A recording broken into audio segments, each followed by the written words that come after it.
దేశంలో కేవలం 10 రోజుల వ్యవధిలో 3 సార్లు పెట్రోల్, డీజిల్ ధరలు పెరిగాయి. మే 16 లీటర్కు రూ. 3, 19.90 పెరగ్గా తాజాగా ఈ రోజు పెట్రోల్‌కు మరో 87 పైసలు, డీజిల్‌కు 91 పైసలు పెరిగింది. అంతర్జాతీయ మార్కెట్‌లో ముడి చమురు ధరలు పెరగడం, పశ్చిమాసియాలో నెలకొన్న ఉద్రిక్తతలకు బ్రేక్ పడకపోవడంతో పెట్రోల్, డీజిల్ ధరలకు అడ్డూ అదుపు లేకుండా పోయింది. పెట్రోల్ ధరల పెంపుతో సామాన్య ప్రజలపై అదనపు భారం పడనుంది. రవాణా ఖర్చులు పెరగడం వల్ల నిత్యావసర వస్తువుల ధరలు పెరిగే అవకాశం ఉంది.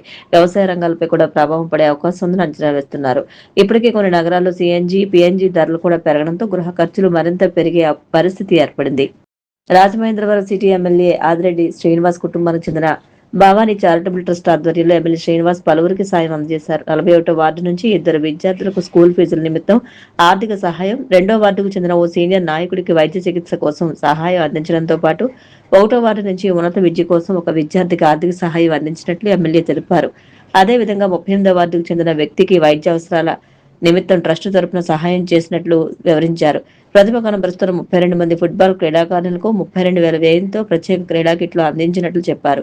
ప్రతి క్రీడాకారునికి ఫుట్బాల్ షూలు, సాక్స్, స్పోర్ట్స్ కిట్ తో పాటు ఒక్కో ఫుట్బాల్ ను కూడా అందజేయడం జరిగిందన్నారు. ఈ కార్యక్రమంలో టీడీపీ నగర అధ్యక్షులు మాజీ రాంబాబు, నాయకులు వర్ర శ్రీనివాసరావు, కొయ్యల రమణ, ఉప్పులూరి జానకిరామయ్య, కడల రామకృష్ణ, బుడ్డిగ రవి, శెట్టి జగదీష్, నందివాడ దినేష్, దాస్యం ప్రసాద్, సలాది ఆనంద్, కర్రి కాశీ, కందికొండ అనంత్, తాడి ప్రసాద్ తదితరులు పాల్గొన్నారు.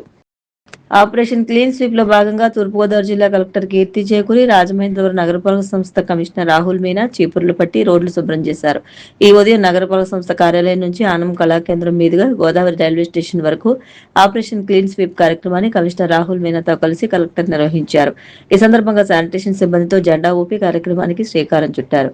అనంతరం కలెక్టర్ కీర్తి చేకూరి మాట్లాడుతూ స్వచ్ఛాంధ్ర, స్వర్ణాంధ్ర స్ఫూర్తితో జిల్లాలో ఆపరేషన్ క్లీన్ స్వీప్ డ్రైవ్ ను పకడ్బందీగా అమలు చేయనున్నట్లు తెలిపారు. నెల రోజుల పాటు నగరాలు, పట్టణాల్లోని పరిసరాలను శుభ్రం చేయడం, ప్రజలను భాగస్వామ్యం చేయడం కార్యక్రమం ముఖ్య ఉద్దేశమన్నారు.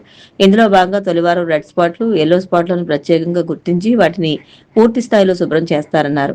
2వ వారం నగరంలోని ప్రధాన డ్రైన్లు, సైడ్ డ్రైన్లలో పేరుకుపోయిన పూడిక, వ్యర్థాలను తొలగించేందుకు ఉధృతంగా పనులు చేపడతామని వివరించారు. 3వ వారంలో చెత్త ఎక్కువగా ఉత్పత్తి అయ్యే మార్కెట్లు, వాణిజ్య ప్రాంతాలపై ప్రత్యేక దృష్టి సారించి అక్కడ పేరుకుపోయిన చెత్తను పూర్తి స్థాయిలో తొలగించడం ద్వారా పరిసరాల స్వచ్ఛతను కాపాడతామన్నారు. 4వ వారం నగరంలోని సామూహిక మరుగుదొడ్ల నిర్వహణపై ప్రత్యేక దృష్టి సారించడం జరుగుతుందన్నారు. ఈ డ్రైవ్ లో రాజమహేంద్రవరం నగరపాలక సంస్థ అద్భుతమైన ప్రతిభ కనబరిచి రాష్ట్రంలోని ఉత్తమ మున్సిపాలిటీగా గుర్తింపు తెచ్చుకోవాలని ఆశాభావం వ్యక్తం చేశారు. ఇందుకు నగర పౌరుల సహకారం ఎంతో ముఖ్యమన్నారు. కమిషనర్ రాహుల్ మీనా మాట్లాడుతూ నగర ప్రజల ఆరోగ్యం, నగర సుందరీకరణ ధ్యేయంగా ఈ ఆపరేషన్ క్లీన్ స్వీప్ కార్యక్రమం నిర్వహిస్తున్నామని తెలిపారు. కార్యక్రమంలో అదనపు commissioner PV Ramalingeshwar, deputy commissioner S Venkataramana, secretary G Shailajavalli, SE Reta, city planner JVSN Murthy, MHO V Vinutna, manager Abdul Malik, వివిధ కార్పొరేషన్ డైరెక్టర్లు యానాపు యేసు తదితరులు, అన్ని విభాగాల అధికారులు, సిబ్బంది పాల్గొన్నారు. మండుతున్న ఎండలు, పెరుగుతున్న ఉష్ణోగ్రతలను దృష్టిలో ఉంచుకుని ప్రజల దాహార్తిని తీర్చేందుకు రాజమహేంద్రవరం నగరపాలక సంస్థ ఆధ్వర్యంలో నగరంలోని 39 ప్రాంతాల్లో ప్రత్యేకంగా చలివేంద్రాలు ఏర్పాటు చేసినట్లు జిల్లా కలెక్టర్ కీర్తి చేకూరి తెలిపారు. ప్రజలకు చల్లని, స్వచ్ఛమైన తాగునీరు అందించేందుకు బస్టాండ్లు, మార్కెట్లు, ప్రధాన జంక్షన్లు, రద్దీ ప్రాంతాల్లో ఈ సదుపాయాలు అందుబాటులో ఉంచినట్లు జిల్లా కలెక్టర్ కీర్తి చేకూరి పేర్కొన్నారు.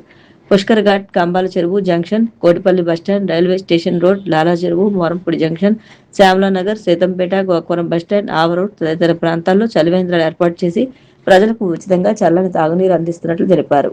శ్రీ త్యాగరాజ నారాయణదాస్ సేవా సమితిని స్థాపించి 75 వసంతాలు పూర్తయిన సందర్భంగా నిర్వహిస్తున్న ప్లాటినం జూబ్లీ సంగీత ఉత్సవాలు నేటితో ముగియనున్నాయి. చివరి రోజైన ఈ రోజు సాయంత్రం గోదావరి గట్టున ఉన్న సమితి ఏసీ ఆడిటోరియంలో హైదరాబాద్ చెందిన పెరవలి జయభాస్కర్ వాద్య సమ్మేళనంతో లయ విన్యాసం చేస్తారు. హైదరాబాద్ కు చెందిన రాజశేఖర్ వయోలిన్, పి జయభాస్కర్ మృదంగం, కె నందకుమార్ సితార, సరస్వతుల హనుమంతరావు ఘటం, విఎస్ కళాధర్ కంజీరాతో లయ విన్యాసంలో పాల్గొంటారు. మే 6న ప్రారంభమైన సంగీతోత్సవాలు రాజమహేంద్రవరం సహా జిల్లా వ్యాప్తంగా ఉన్న సంగీత ప్రియులను అలరించాయి.